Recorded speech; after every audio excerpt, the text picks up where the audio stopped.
Juste avant de lire le texte, je veux dire que dans le fond, j'ai écrit ce texte-là dimanche soir, dans un état d'extrême fatigue dû à une semaine de responsabilité vraiment intense. Puis je trouve ça cool parce que d'habitude, comme je me mets dans un état vraiment rituel d'écriture. Puis là, j'étais vraiment pas habitué à écrire fatigué, puis tu sais, dans cet état-là. Puis je suis pas habitué non plus de lire des trucs qui sont pas retravaillés. C'est comme j'ai écrit ça vraiment pour écrire quelque chose. Puis dans le fond, je l'ai pas pour finir, je l'ai pas rien. Puis je trouve ça le fun parce que c'est expérimentationnel. Si je peux m'exprimer mal ainsi. Donc le texte s'intitule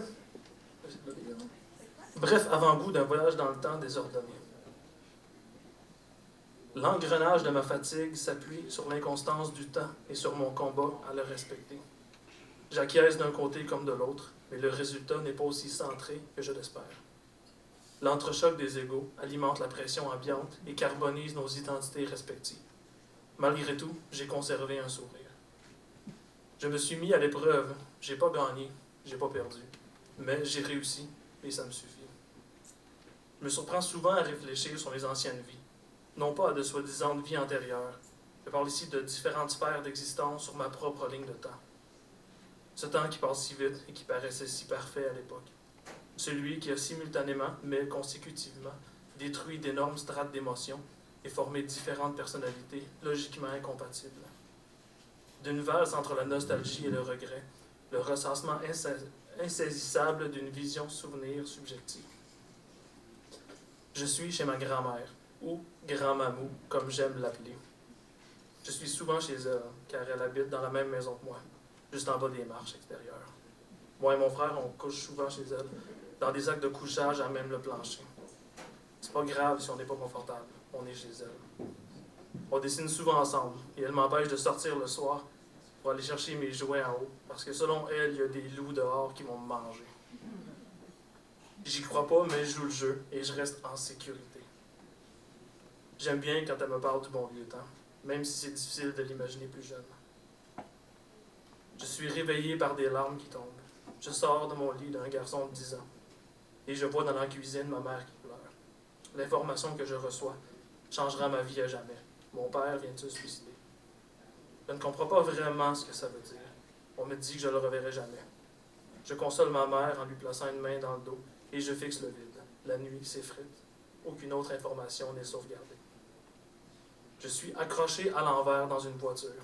Étrange sensation que de se détacher et de tomber sur le plafond.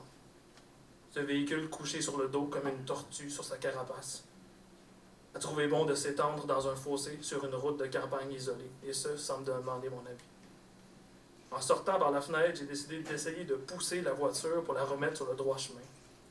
À ce jour, je n'ai toujours pas compris la pertinence de cette action. J'entre dans la maison de personnes âgées, où ma grand-mamou demeure maintenant. Elle me regarde droit dans les yeux et me dit « Ah, bonjour Michel ».